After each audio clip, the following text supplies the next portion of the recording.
नमस्कार। आज मैं आपको बताने वाला हूँ रेबीज के बारे में। रेबीज क्या होता है? रेबीज एक संक्रमण है और ये मस्तिष्क और केंद्रीय तंत्रिका तंत्र को प्रभावित करता है।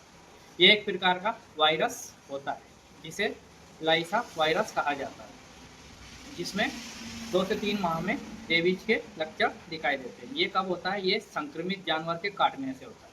संक्रमित जानवर के काटने से, या आपको कोई घाव है उसके काटने से, स्पेशली ये कुत्ते के काटने से होता है। जैसे आपको घाव है, अगर उस घाव को किसी जानवर ने, कुत्ते ने काट लिया, चाट लिया, तो उसकी वजह से भी होता है। दुर्लभ मामलों में ये अंग प्रत्यारोपण की वजह से भी हो सकता है। शुरुआती लक्षण क्या होते हैं? फ्लू होता है। फ्लू में क्या होता है? बुखार आना, सिर दर्द होना, थकान होना, अस्वस्थता होती है। इसके अलावा हाथ पैरों में झुनझुनी, मसल्स में ऐंठन, ये सब होता है। और एक इसमें एक बीमारी होती है जिसको बोलते हैं हम हाइड्रोफोबिया। हाइड्रोफोबिया में क्या होता है? भ्रम पैदा होता है। और इसमें रेबीज का मरीज हाइड्रोफोबिया में पानी से डरता है और इसमें दौरे आते हैं बार बार।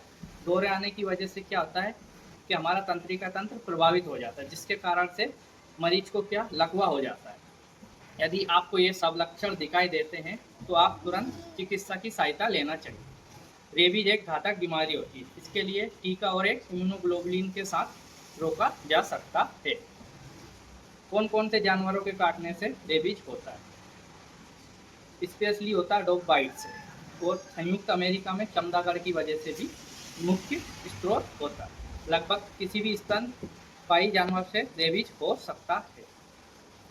यूएसए गाइडलाइंस के अनुसार हम रेबीज का डोज कब लेना चाहिए? पहला डोज 0 डेज। 0 डेज मतलब जिस दिन काटा उस दिन आपको 2 इंजेक्शन लगेंगे, एक रेबीज का लगेगा, एक टीटनेस का लगता है। दूसरा डोज होता है हमारा तीसरे दिन में, तीसरा डोज होता है हमारा 7वें दिन में, और चौथा डोज होता है हमारा 14वें दिन में। 5वां डोज होता है हमारा 28वें दिन में।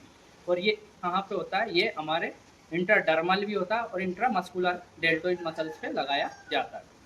कुछ लोग पूछते हैं क्या बिना डॉग बाइट किए भी हमें वैक्सीनेशन लेना चाहिए? तो ये लेना चाहिए। Pre exposure prophylaxis, pre exposure prophylaxis हम उसको बोलते हैं जो अधिकतर रेबीज वाले जानवरों के संपर्क में रहते हैं, उन्हें डोज लेना चाहिए। और पोस्ट एक्सपोजर प्रोफाइलेक्सिस का मतलब होता है डॉग बाइट किया तो फिर तो लेना ही चाहिए।